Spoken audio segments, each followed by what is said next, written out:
One of the most important things that I've learned about leadership is that when employees aren't doing what you want them to do, there's often something that their leader is doing or not doing that's enabling that behavior. I remember an employee from a small medical office once told me about a time when her boss gathered everybody together to berate them for not putting away a box that had been left by the back door all morning. She then said, "But you know what? My boss walked past that box 5 times that morning without putting it away himself. Why should we be expected to do the little things when he's not willing to?"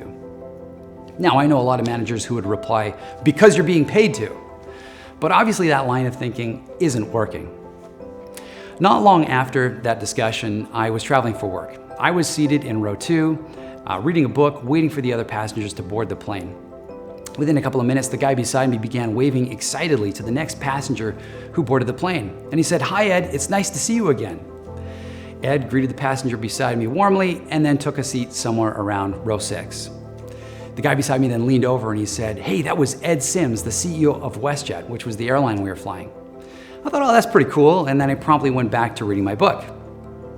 A couple of minutes later, my reading was interrupted again by the unusual excitement that I could feel from my fellow passengers as the flight attendant read the announcements. When I looked up, I realized, oh, it's not the flight attendant reading the announcements, it's Ed Sims reading the announcements. Later, when we were in the air, Ed Sims was back up front with an apron over his business attire, and before I knew it, he was serving me my drink.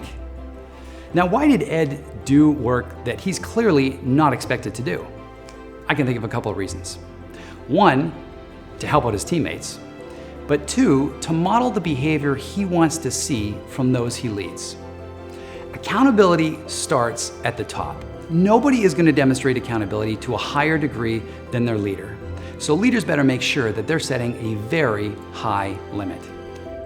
If you want to learn how to inspire everybody to take more ownership of their work, check out my book, How Leaders Can Inspire Accountability.